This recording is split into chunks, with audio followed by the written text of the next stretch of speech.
হযরত উমরের মেজাজ অনুযায়ী আল্লাহ পাক কোরআনে কারীমের আয়াত নাযিল করলেন। চিৎকার দিয়ে আল্লাহু আকবার। কোরআনের এইরকম 4 জায়গায়, কয় জায়গায়? আরো জোরে বলেন। 4টি জায়গায় হযরত উমর রাদিয়াল্লাহু তাআলা আনহু পরামর্শ বৈঠকে রাসূলকে যে মতামত ব্যক্ত করেছিলেন, সেই মতামতের ভিত্তিতে আল্লাহ তাআলা 30 পারা কোরআনের 4টা জায়গায় আয়াত নাযিল করেছেন। এই জন্য আল্লাহর হাবিব বলেছেন, লাউ কানা মিন বাদি নাবিয়্যুন লাকানা উমর নাবিয়্যা, আমার পর যদি কেউ নবী হতো নিঃসন্দেহে হযরত উমর নবী হয়ে যেতেন। এই ওমর ফারুক রাদিয়াল্লাহু তাআলা আনহু আল্লাহর নবীর এমন মাহবুব একজন সাহাবা, এমন একজন সাথী, এমনই পেয়ারা যে ওমর সম্পর্কে আল্লাহ নবী সাল্লাল্লাহু আলাইহি ওয়াসাল্লাম বলেছেন, যে রাস্তায় ওমর হাঁটে সে রাস্তায় শয়তানও হাঁটে না। ন্যায় এবং ইনসাফগার গোটা পৃথিবীর মধ্যে একজন শাসকের জন্য মডেল শাসক হচ্ছে ওমর ইবনুল খাত্তাব রাদিয়াল্লাহু তাআলা আনহু। আল্লাহু আকবার বলেন। কিয়ামতের দিন মডেল শাসকদের মডেল হয়ে হিসেবে ওমর ফারুককে আল্লাহ পাক দাঁড় করায় দিলেন। ফারুক তার উপাধি, যিনি সত্য এবং মিথ্যার মাঝখানে পার্থক্য সূচিত করেন। এই ওমর রাদিয়াল্লাহু তাআলা আনহু আল্লাহর কাছে একটা দোয়া করতেন সব সময়, আল্লাহুম্মা রযুকনি শাহাদাতান ফি সাবিলিক ওয়াজআল মাউতি ফি বালাদি রাসূলিক। আয় আল্লাহ তাআলা, তোমার পথে তুমি আমাকে শাহাদাতের মৃত্যু দান করো, তোমার নবীর দেশে আমাকে মৃত্যু দান করো। আল্লাহর কাছে দোয়া মঞ্জুর হয়েছে। নামাজরত অবস্থায় ফজরের নামাজের ইমামতি করতেছিলেন হযরত ওমর। এমন সময় পিছন দিক থেকে শত্রু তার পেটের মধ্যে ছুরি দিয়ে এত জোরে আঘাত করেছে, পেটটা সম্পূর্ণ কেটে বুড়ি বের হয়ে গিয়েছে। নামাজ শেষ করার পরে ডাক্তার এসেছে চিকিৎসা দেওয়ার জন্য। হাকিম তাকে বললেন, ডাক্তার তাকে বললেন, আপনি 1 গ্লাস দুধ পান করেন। হযরত ওমরকে দুধ পান করানো হলো। মুখ দিয়ে দুধ দেওয়ার সাথে সাথে যেহেতু নারী ভুঁড়ি কেটে গিয়েছে, নারী ভুঁড়ি দিয়া দুধগুলা বের হয়ে যায়। দৃশ্য দেখে হাকিম ডাক্তার বুঝতে পারলেন তিনি আর বেশিক্ষণ বাঁচতে পারবেন না। তিনি ওমরকে ডেকে বললেন, খলিফাতুল মুসলিমিন, আপনি হয়তো বেশিক্ষণ টিকে থাকতে পারবেন না। আপনার ওলি আউলিয়া যারা আছে তাদেরকে কোনো যদি নসিহত থাকে, ওসিয়ত করার বাকি থাকে, সেটা আপনি সেরে ফেলেন। কোনো বক্তব্য থাকলে আপনি দিয়ে ফেলেন। তখন তিনি নিজের ছেলে আব্দুল্লাহ ইবনে ওমরকে ডাকলেন। আব্দুল্লাহ ইবনে ওমরকে ডেকে বলেন, আব্দুল্লাহ রে, তুমি আল্লাহর হাবিবের সাহাবী হুযায়ফা ইবনে ইয়ামানকে আমার কাছে ডেকে নিয়ে আসো। হুযায়ফাতুল ইয়ামানকে সামনে আনা হলো। এবার হুযায়ফা ইবনে ইয়ামান, ওই যে রাসূলের গোপন রহস্য যিনি জানেন, তাকে হযরত ওমর আল্লাহর নামের কসম দিয়ে বললেন, ও হুযায়ফা ইবনুল ইয়ামান, আল্লাহর নামের কসম দিয়ে বলি, তুমি একটা বার শুধু আমাকে বলো, যেই 12 জন মুনাফিকের নামের তালিকা নবীজি সাল্লাল্লাহু আলাইহি ওয়াসাল্লাম তোমার হাতে তুলে দিয়েছে, ওই মুনাফিকদের কাতারে কি আমি উমরের নামটা আছে নাকি? হযরত ওমরের এই বক্তব্য শুনে হুযায়ফাতুল ইয়ামান অঝরধারা কান্নায় ভেঙে পড়লেন।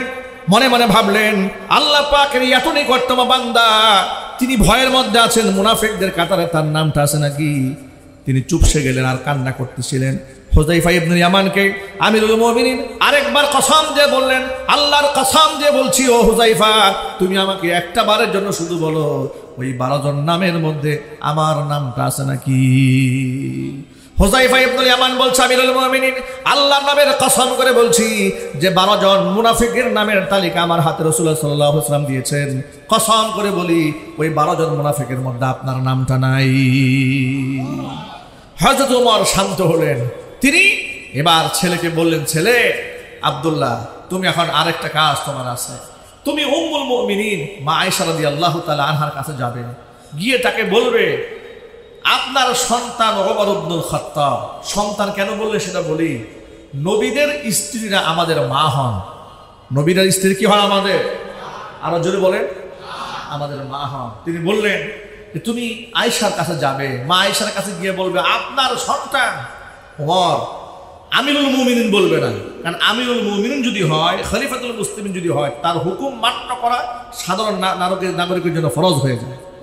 তুমি বলবা, আপনার সন্তান ওমর ইবনুল খাত্তাব আপনার কাছে জীবনের শেষ মুহূর্তে একটা আরজি পেশ করেছে, আবদার জানিয়েছে। আবদারটা কি? তিনি তার জীবনের শেষ মুহূর্তে চাচ্ছেন দুনিয়া থেকে বিদায় হওয়ার পরে তার 2 বন্ধুর পাশে একটু শেষবারের মতো শয়ন করতে। 2 বন্ধু, নবী করিম সাল্লাল্লাহু আলাইহি ওয়াসাল্লাম তার পাশে শুয়ে আছেন একই হুজরায়, আবু বকর সিদ্দিক রাদিয়াল্লাহু তাআলা আনহু। আরেকটু জায়গা আছে, ওই জায়গাটা যেন হযরত উমরের জন্য কবরের জায়গা হিসেবে বরাদ্দ করা হয়। এটা যেহেতু মা আয়েশার জায়গা, মা আয়েশা এই এতটুকু হক যেন আমাকে দেয়, এটা আবদার জানাবে। তবে আমিরুল মুমিনিন বলবে না, তাহলে তো মা আয়েশা বাধ্য হয়ে সিদ্ধান্ত নেবে, এটা বলবে না। মা আয়েশা রাদিয়াল্লাহু তাআলা আনহার কাছে তার ছেলে আব্দুল্লাহ তিনি পেশ করলেন, হে আমিরুল মুমিনিন বললেন, তিনি বলে ওমরের পক্ষ থেকে আপনার কাছে আরজি পেশ করা হয়েছে। তিনি নবীজি সাল্লাল্লাহু আলাইহি ওয়াসাল্লামের সাথে জীবনের শেষ সময়টা অর্থাৎ ইন্তেকালের পরে আলামে বারজাখ কবরের জীবনটা তার দুই সাথীর সাথে কাটাতে চান। আয়েশা রাদিয়াল্লাহু তাআলা আনহা হযরত উমরের এই অবস্থা শুনে তিনিও কান্নায় ভেঙে পড়লেন। কান্না করে বললেন, এই জায়গাটা আমি আমার নিজের জন্য বরাদ্দ করে রেখে দিয়েছিলাম, আমি যদি মারা যাই যাতে করে আমাকে এখানে দাফন করা হয়। কিন্তু যেহেতু হযরত উমর আবদার করেছে, আমি আমার নিজের হকটা উমরের জন্য ছেড়ে দিলাম। হযরত উমর এটা শুনতে পেলেন যে মা আয়েশা অনুমতি দিয়েছেন। এটা অনুমতি পাওয়ার পরেও হযরত উমর ছেলেকে বলছেন, আব্দুল্লাহ রে, আমি তখন বেঁচে আছি, হয়তো মা আয়েশা আমার মনের দিকে তাকাইয়া, মুখের দিকে তাকিয়ে আমাকে অনুমতি প্রদান করেছে, কিন্তু আমার মৃত্যুর পরে যখন আমি লাশ হয়ে যাব, তখন তো আমি উমরের কোনো দাম থাকবে না। আমি যখন লাশ হয়ে যাব, তখন আমি উমরের কোনো কর্তৃত্ব থাকবে না, সালতানাত থাকবে না, আমার হুকুম চর্চা করার কোনো হক থাকবে না। তখন মা আয়েশার কাছে গিয়ে শেষবারের মতো আরেকটা বার জিজ্ঞেস করলাম, মা আয়েশা, ওমর ইবনুল খাত্তাব আপনার কাছে পারমিশন চাচ্ছে, আমার লাশের পক্ষ থেকে অনুমতি চাইবে। যদি তখনও তিনি মন থেকে তার ঘরে শয়ন করার জন্য আমাকে পারমিশন দেন, তাহলে আমাকে সেখানে কবরে মাদফুন করবা, অন্যথায় সাধারণ পাবলিকের গুরুস্থানে আমাকে মাদফুন করবা। আল্লাহু আকবার বলে ঠিক তাই করা হলো। ওমর ইবনুল খাত্তাব রাদিয়াল্লাহু তাআলা আনহুর ইন্তেকালের পরে তাকে আবার মা আয়েশার কাছ থেকে পারমিশন নেওয়া হলো, মা আয়েশা অনুমতি প্রদান করলেন। শাহাদাতের আগ মুহূর্তে হযরত ওমর তিনি রক্তাক্ত অবস্থায়, পেট চিরে রক্ত বের হচ্ছে, জমিনের সাথে তার মাথাটা গালটা লেগে আছে, মাটির সাথে পড়ে আছেন ফ্লোরে। এমন সময় তার সন্তান আব্দুল্লাহ দৌড়ে গেলেন বাবার মাথাটা টেনে উরুর মধ্যে নেওয়ার জন্য। মাথা যখন ধরেছেন উরুর মধ্যে উঠাবেন, হযরত ওমর ছেলে আব্দুল্লাহ ইবনে ওমরকে ডাক দিয়ে বলে, আব্দুল্লাহ রে, আমার মাথাটা উঁচা করে তোমার উরুর মধ্যে নিও না, মাথাটা মাটির সাথে লেগে থাকতে দাও। মাটির সাথে আমার কপাল লেগে আছে, মাটির সাথে আমার গালটা লেগে আছে, আমি আমার মনিবের সাথে সাক্ষাৎ করতে যাচ্ছি। আমি উমর মাটির সাথে নিজেকে বিলীন করে দিয়া খাঁটি বান্দা হিসেবে, নিরহংকার একজন মানুষ হিসেবে রবের সামনে হাজিরা দিতে চাই।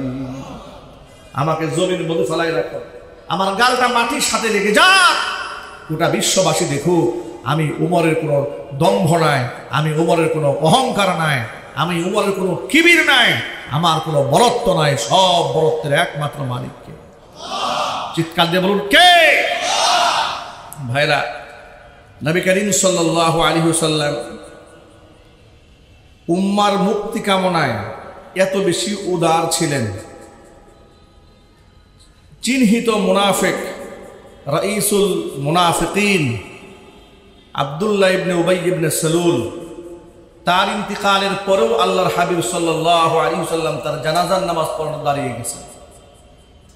তিনি যখন জানাজা দাঁড়ালেন, ওমর ফারুক রাদিয়াল্লাহু তাআলা আনহু বললেন, হে আল্লাহর নবী, আপনি এই লোকের জানাজা পড়বেন, ইসলামের চিহ্নিত শত্রু, সে ইসলামের এত এত ক্ষতি করেছে, আপনি তার জানাজা পড়তে যাচ্ছেন? নবী করিম সাল্লাল্লাহু আলাইহি সাল্লাম বললেন, আল্লাহ তাআলা আমাকে নিষেধ করেননি। শুধু জানাজাই পড়েননি, বরং আব্দুল্লাহ ইবনে উবাই ইবনে সালুল, মুনাফিকদের সর্দার, তার ছেলের নামও ছিল আব্দুল্লাহ, তিনি আবার সাচ্চা মুসলমান ছিলেন, নবী করিম সাল্লাল্লাহু আলাইহি সাল্লামের একনিষ্ঠ ভক্ত ছিলেন। এই মুনাফিকের ছেলে আব্দুল্লাহ খাঁটি মুসলমান, তিনি নবী করিম সাল্লাল্লাহু আলাইহি সাল্লামের কাছে আবদার জানালেন, হে আল্লাহর রাসূল, আমি জানি আমার বাবা ইসলামের অনেক ক্ষতি করেছে, কিন্তু আমার একটা আবদার, যদি আল্লাহ পাক ধরে ফেলে, এই জন্য আপনার গায়ের জামাটা ব্যবহৃত জামাটা আমার বাবার কাফন হিসেবে আমি দিতে চাই, আপনি আমার আবেদনটা মঞ্জুর করেন। নবী করিম সাল্লাল্লাহু আলাইহি সাল্লাম নিজের ব্যবহৃত জুব্বাটাকে আব্দুল্লাহ ইবনে উবাই ইবনে সালুল, মুসলমানের শত্রু, ইসলামের শত্রু, জানার পরেও শুধু তার মুক্তি কামনায়, যেহেতু আল্লাহর নবী প্রত্যেকটা মানুষের মুক্তি কামনা করতেন, চিৎকার দিয়ে আল্লাহু আকবার, তিনি দিয়ে দিলেন। এমনকি কবরে বাদফন করার আগে নবী করিম সাল্লাল্লাহু আলাইহি সাল্লামকে তিনি বললেন, হে আল্লাহর রাসূল, আপনি যদি আপনার মুখের লালা মুবারক, থুতু মুবারকটা আমার বাবার মুখের মধ্যে দিয়ে দিতেন, তাহলে সম্ভবত আল্লাহ তাআলা এই ওসিলা আমার বাবাকে মাফ করে দিতেন। আল্লাহর নবী সব করলেন, জানাজার বন্দোবস্ত করলেন, জানাজার নামাজে দাঁড়ালেন। ওমর ফারুক রাদিয়াল্লাহু তাআলা আনহু তিনি বললেন, হে আল্লাহর রাসূল, আপনি এই লোকের জানাজা কেমনে পড়েন? সুবহানাল্লাহ বলেন, আপনি এই লোকের জানাজা আপনি কেন পড়বেন? এই লোকটি ইসলামের মারাত্মক ক্ষতি করেছে। তিনি বললেন, হে ওমর, আল্লাহ তাআলা তো আমাকে নিষেধ করেন না। হ্যাঁ, আল্লাহ এতটুকু বলেছেন কোরআনে, ইস্তাগফির লাহু আও লা তাস্তাগফির লাহু, আপনি এদের জন্য ক্ষমা চান কিংবা না চান। ইন তাস্তাগফির লাহুম ৭০ মাররাতান, যদি এদের জন্য আপনি ৭০ বারও ক্ষমা চান, ফালাইয়াগফিরাল্লাহু লাহুম, আমি কোশ্চিনকালেও এদেরকে ক্ষমা করব না। কেন? যালিকা বিআন্নাহুম কাফারু বিল্লাহি ওয়া রাসূলিহি, কারণ তারা আমি আল্লাহ এবং আমার রাসূলকে তারা অস্বীকার করেছে। আল্লাহু লা ইয়াহদিল কওমাল ফাসিকিন, এই পাপিষ্ঠ সম্প্রদায়কে আল্লাহ হেদায়েত নসিব করেন না। তিনি বললেন, আল্লাহ আমাকে এই আয়াতে বলেছেন, আপনি যদি ৭০ বারও ক্ষমা চান আমি এদের ক্ষমা করব না, কিন্তু আল্লাহ তো একবারও আমাকে বলেন না যে এদের জন্য ক্ষমা চাইও না। সুবহানাল্লাহ বলেন।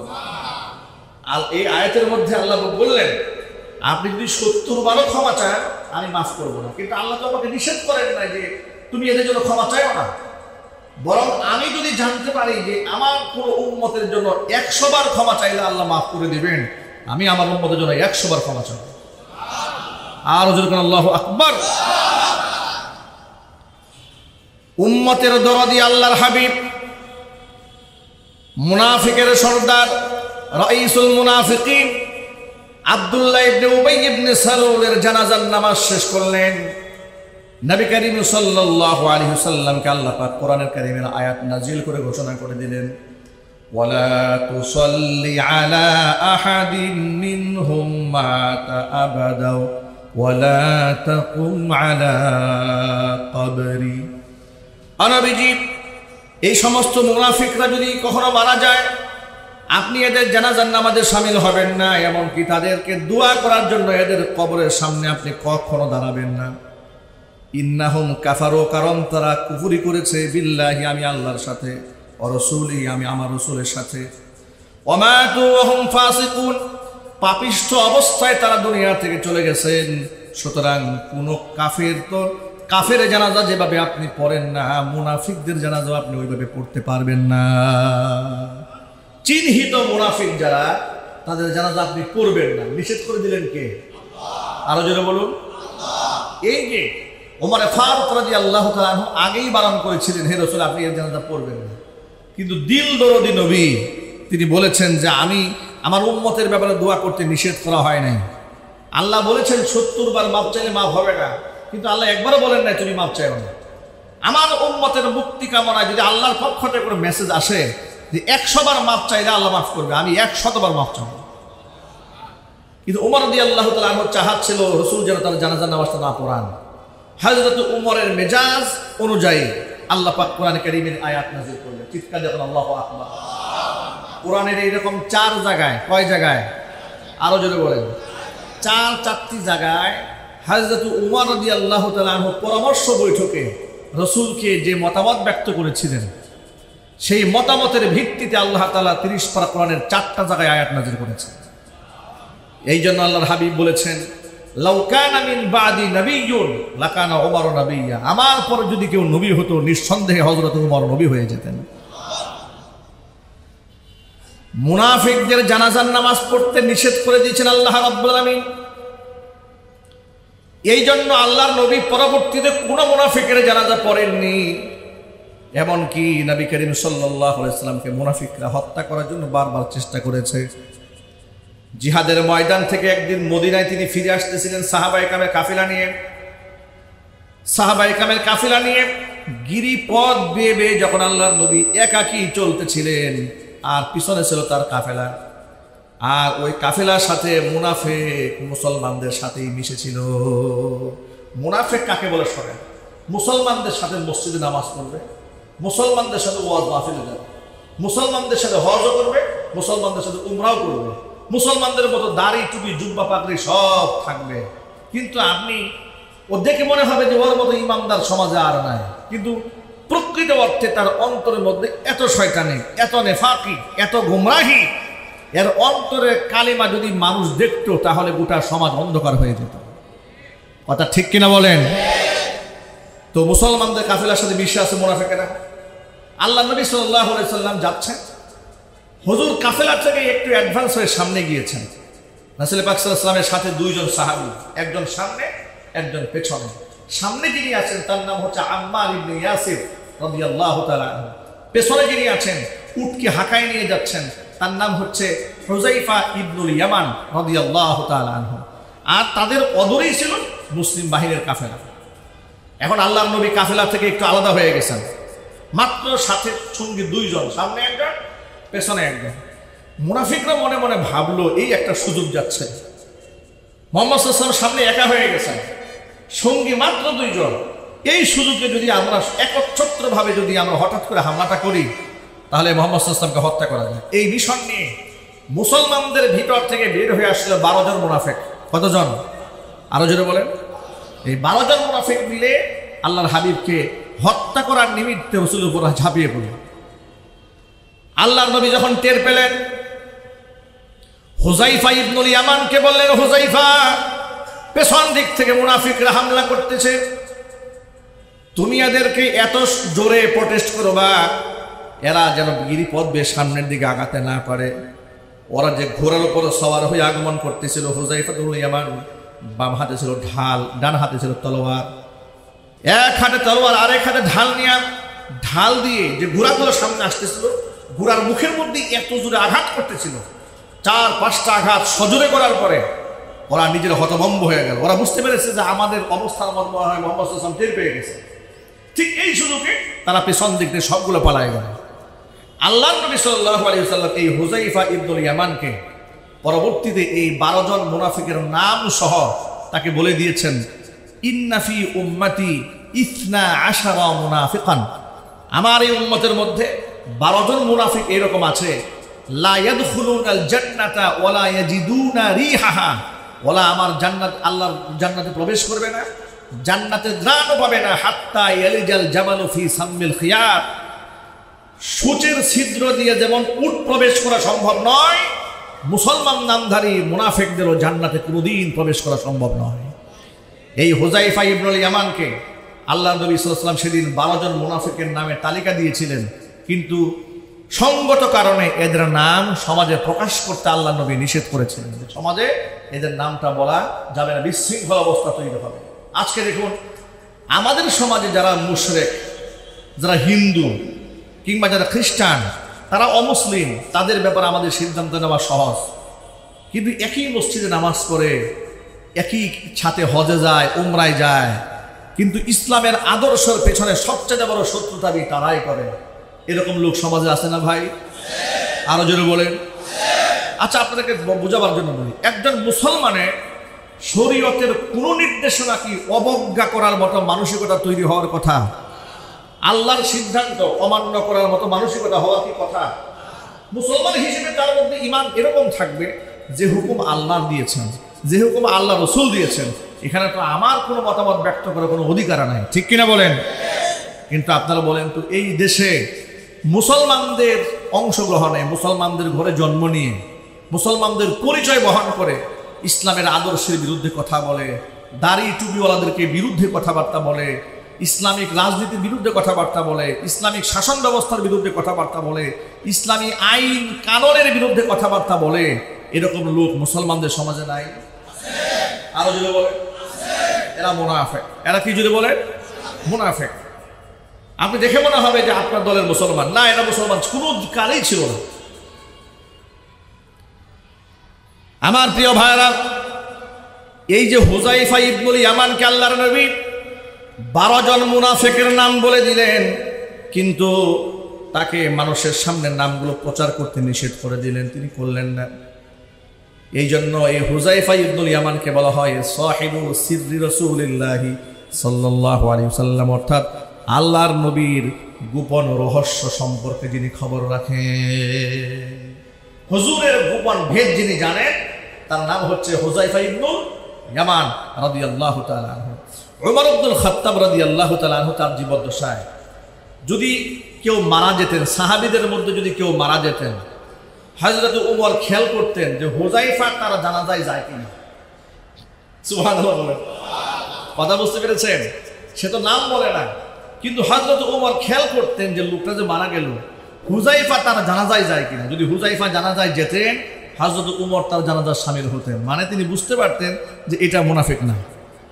আর হুযায়ফা ইবনুল ইয়ামান যদি কারো জানাজা প্রত্যাখ্যান করতেন, তাহলে উমর বুঝে ফেলতেন নিশ্চয় আল্লাহ নবী যে 12 জন নামে তালিকা দিয়েছে, এদের মধ্যে একটা শয়তান মরে গেছে, এই জন্য তিনি জানাজার নামাজে যাচ্ছেন না। আল্লাহু আকবার।